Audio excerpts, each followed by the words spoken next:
Tes satu dua. Ibunya kasih lagi. Ibunya kasih lagi. Biar kedengaran ibunya. Langsung ke depan, naik ke atas. Naik ke atas ya.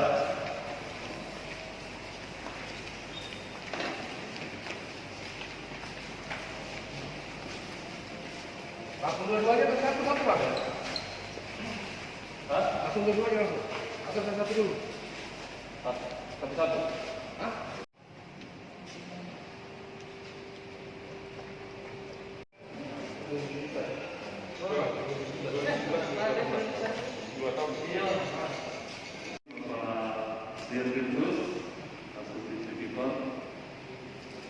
Rekan-rekan insan pers yang hadir pada sore hari ini, yang pada sore ini kita akan mengadakan konferensi pers terkait tindak pidana korupsi yang ditangani oleh Polda Sulawesi Utara.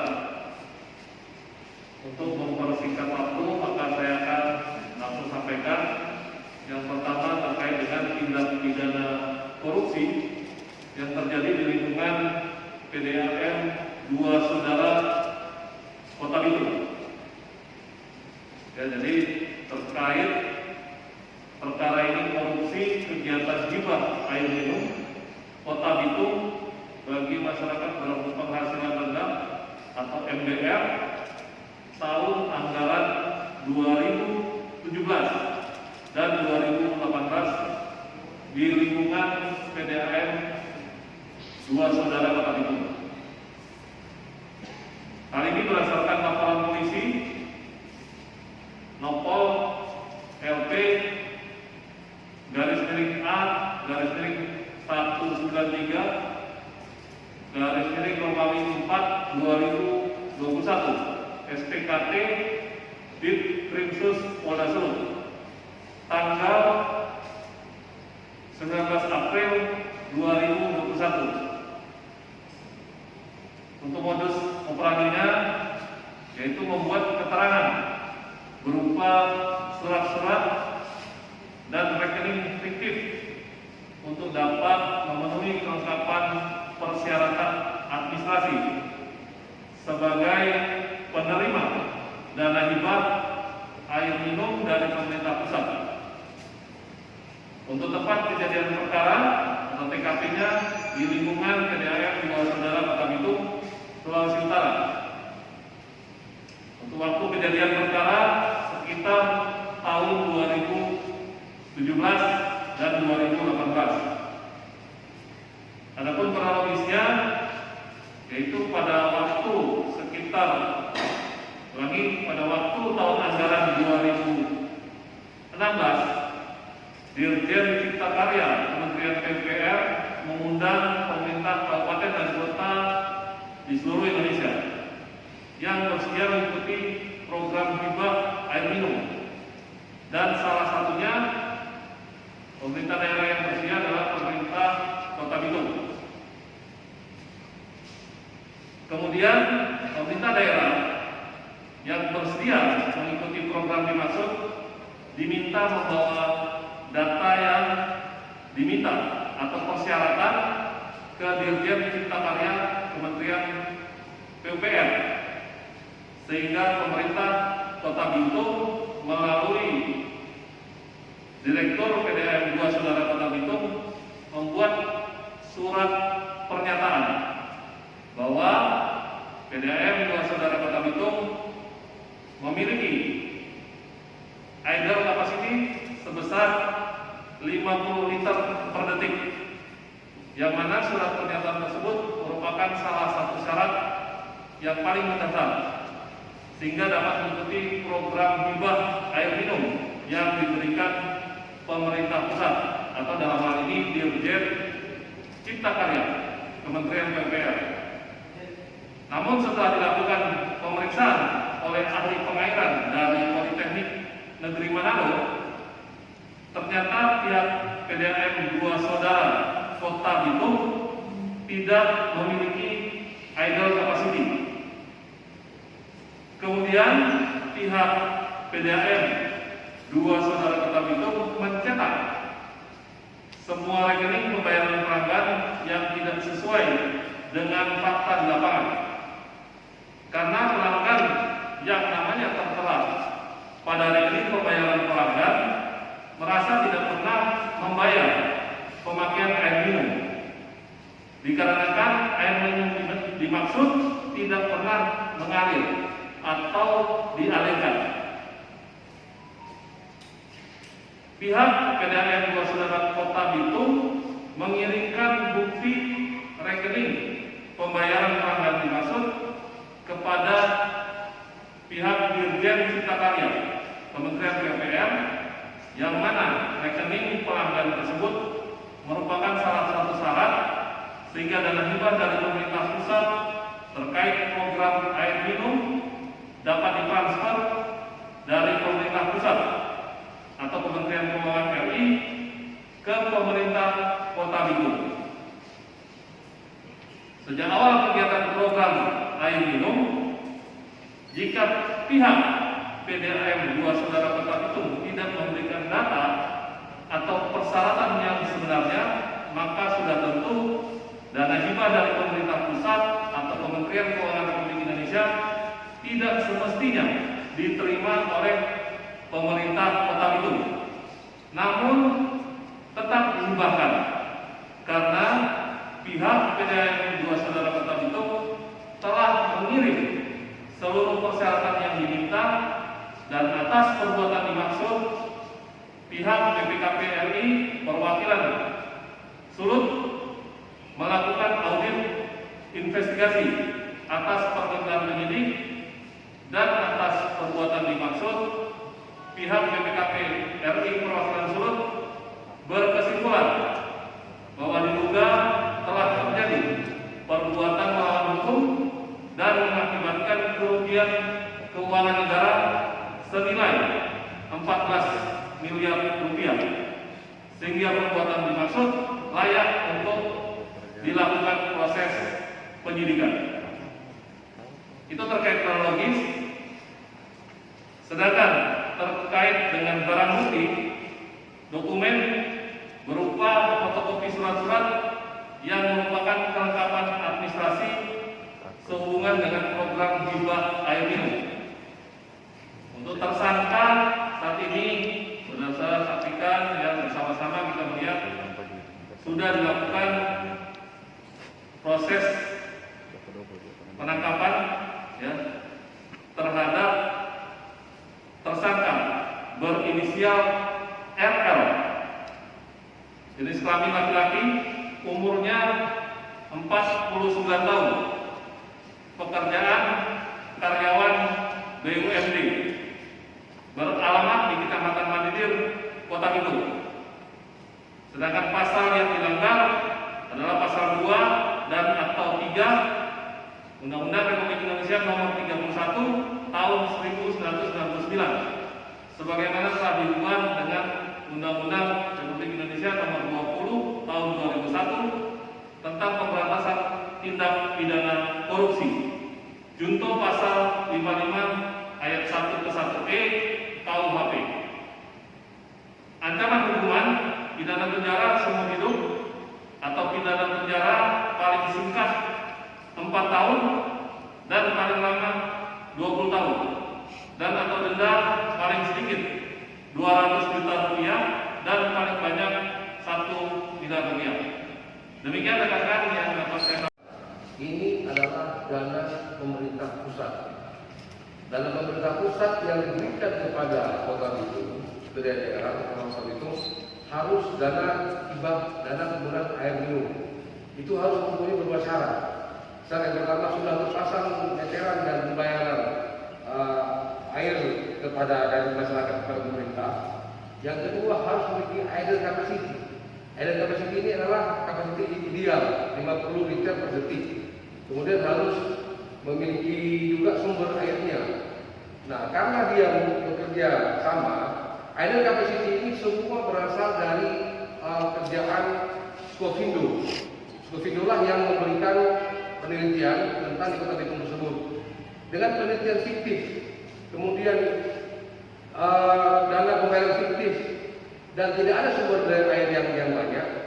ya seperti yang kami masih katakan tadi, seharusnya tidak diberikan karena mereka dengan fiktif semua, makanya diturunkan. Pertanyaan adalah apakah ada tersangka lain? Ada. Yang bersangkutan tidak berdiri sendiri, tetapi ada tersangka-tersangka lain yang berhubungan dengan perkara ini. Contoh yang saya katakan tadi, dari pihak SOPP memberikan penelitian tentang air capacity yang seharusnya tidak mampu 50 liter per detik, akan dibuat seakan-akan ada. Kemudian contoh lagi, tidak ada sumber air yang harus diambil dari pam itu seakan-akan ada. Jadi akan berkembang proses penyidikan ini dengan tersangka-tersangka yang lain. Artinya adalah tersangka yang sudah kita amankan satu, nanti kita akan mengembangkan dengan tersangka-tersangka orang yang melakukan, yang membantu melakukan, yang turut dan sebagainya kita akan kembangkan. Karena korupsi itu tidak mungkin tersangka tunggal, pasti ada hal-hal yang lain yang membantu lancar korupsi itu dan tersangka yang membantu dari korupsi itu pasti akan berkembang. Di Kota Bitung, masalah uang 14 miliar itu yang kita pertama sedang melakukan tracing aset yang dipertanggungjawabkan oleh saudara TSK, bahwasanya TSK telah membangun suatu rangkaian PDAM, ada pipa, ada lain sebagainya. Tetapi manfaatnya atau wujud nyata manfaat pada masa tidak ada. Ada pipanya, ada yang tapi tidak ada airnya.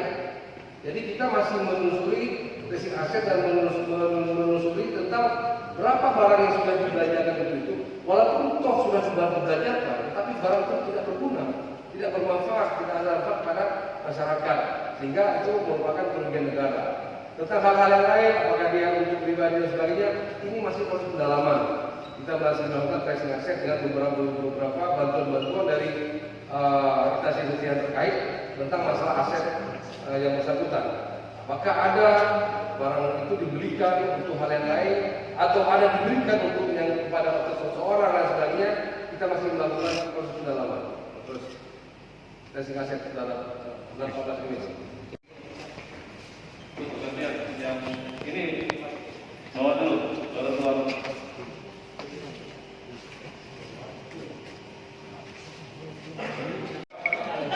Minut karena COVID.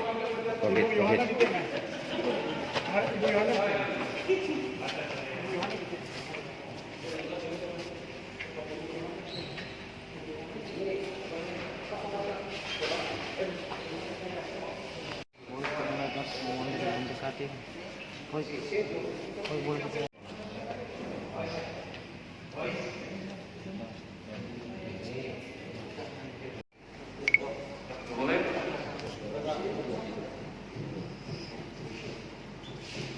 Baik, rekan-rekan sekalian, kita akan menyampaikan rilis terkait tindak pidana korupsi terhadap dana penanganan dampak ekonomi COVID-19. Yang perkara ini merupakan dugaan korupsi terhadap dana penanganan dampak ekonomi COVID-19 pada Dinas Pangan dan Setda Kabupaten Minahasa Utara tahun anggaran 2020. Berdasarkan laporan polisi Nopol LP-A-5/Romawi 5/2021 Ditkrimsus Polda Sulut tanggal 24 Mei 2021.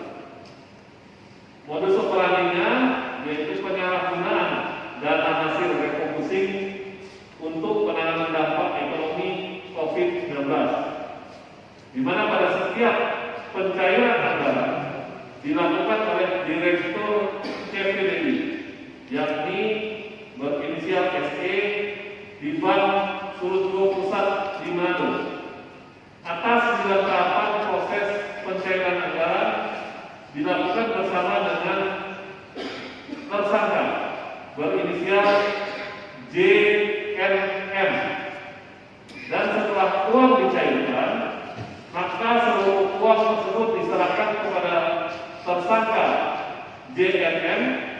Kemudian uang tersebut oleh JNM disimpan di dalam mobil Honda HRV miliknya, dan oleh perbuatan tersebut tersangka SE mendapat fee dari setiap tahapan pencairan tersebut.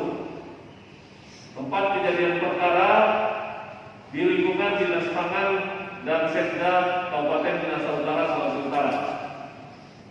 Untuk waktu kejadian perkara yaitu sekitar bulan Maret tahun 2020.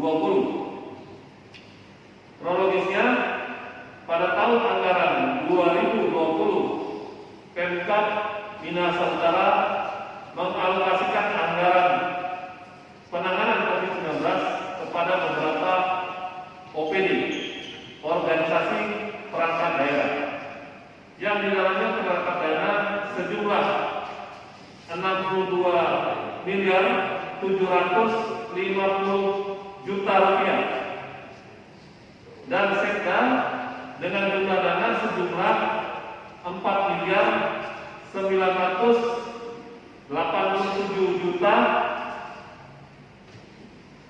rupiah, sehingga total dana sejumlah 67.737 juta rupiah, di mana saat itu proses pengadaan menggunakan satu perusahaan bernama CV Dewi, akan tetapi perusahaan tersebut hanya dipinjamkan saja dengan memberikan komitmen fee kepada direktur perusahaan, yaitu berinisial SE, oleh Kadis Pangan Kabupaten Minut berinisial JMN, bahwa penyaluran bahan pangan guna penanganan pandemi COVID-19 tidak sesuai dengan rencana kebutuhan barang dan nota perusahaan, sehingga berdasarkan audit PKKN oleh BPKP Sulawesi Utara menyatakan bahwa kegiatan tersebut telah menimbulkan kerugian keuangan negara sebesar 61.201.406.385,22 rupiah. Sedangkan barang bukti yang pertama dokumen pengadaan barang, kemudian dokumen pencairan keuangan, lalu ada dokumen penyaluran bahan pangan kepada masyarakat dari semua perangkat pemerintah desa se-Kabupaten Minahasa Utara, 1 unit mobil merek Honda HR-V warna abu-abu BB 1312 FG yang digunakan sebagai sarana mengambil dan menyimpan uang. Kemudian 1 bidang tanah yang berlokasi di Kelurahan Rapak, Kecamatan Air Mandiri, Kabupaten Minahasa Utara, seluas 15.708 meter persegi, dan sertifikat hak milik atas nama tersangka JMN. Untuk tersangka ada 3, sebagaimana yang rekan-rekan saksikan. Yang pertama yaitu saudari JMN, perempuan, pekerjaannya ASN, beralamat di Kecamatan Tikara, Kota Bandung. Lalu yang kedua berinisial SE, jenis kelamin laki-laki, pekerjaan swasta, alamat di Kecamatan Air Mandiri, Kabupaten Minahasa Utara. Yang ketiga saudara MMO, jenis kelaminnya laki-laki, pekerjaannya juga ASN, beralamat di Kecamatan Air Mandiri, Kabupaten Minahasa Utara. Sedangkan pasal yang dilanggar yaitu pasal 2 dan atau pasal 3 Undang-Undang RI nomor 31 tahun 1999, bagaimana telah diubah dengan Undang-Undang RI nomor 20 tahun 2021 tentang pemberantasan tindak pidana korupsi, junto pasal 55, pasal 56 KUHP. Untuk ancaman hukuman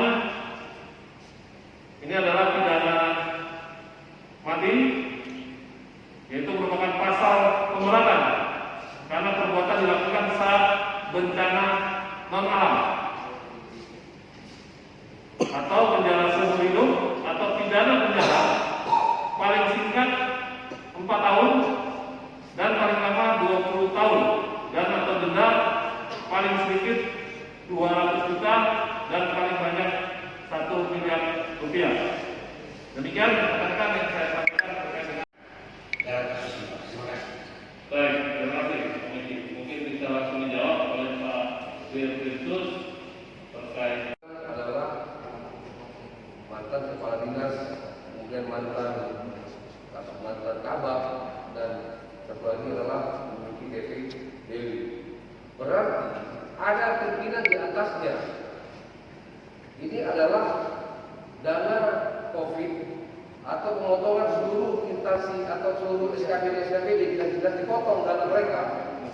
Dari dinas pendidikan dipotong, semua dipotong, terkumpullah 67 miliar sekian. Ternyata yang mereka hanya gunakan adalah 6 miliar. 61 miliar itu tidak bisa dipertanggungjawabkan. Pertanyaan adalah apakah ada tersangka lain? Ada. Tersangka adalah intelektual dia adalah yang memimpin saat itu sebagai bupati saat itu. Dan sekarang yang bersangkutan sedang menjalani proses pidana korupsi perkara yang berbeda dan sedang ditahan di lembaga permasyarakatan. Dan kita akan periksa dan kita apabila memenuhi unsur pidananya kita akan jadikan dia sebagai tersangka. Yang pertama. Yang kedua adalah ini sangat miris. Seharusnya dana 61 miliar ini bisa digunakan untuk masyarakat di daerah Nusantara untuk pertumbuhan ekonomi, membeli beras, membeli sembako untuk kebutuhan masyarakat yang saat itu terdampak ekonomi tidak bekerja, kemudian kehilangan lapangan pekerjaan, itu seharusnya bisa terlaksana. Tapi semua digunakan untuk kepentingan pribadi. Kita dalam proses aset kemana dalam uang ini. Kita telah mengamankan satu sertifikat yang jumlahnya yang luasnya 15 itu kalau dinilai adalah sekitar 25 miliar.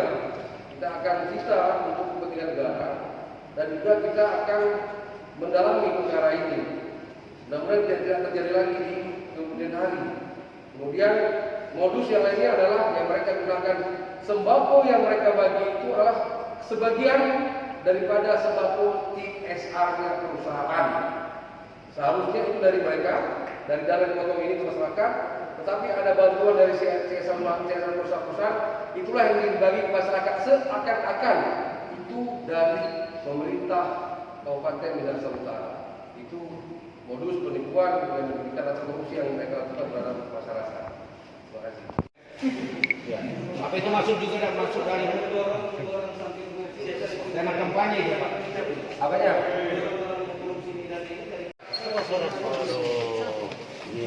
Beras lagi. Kita tidak mau beras di rumah. Sebagai kutin tapi beras. Tapi beras, tapi minyak, ikan kaleng. Dong sebagai. Kasihan. Oh, tolong.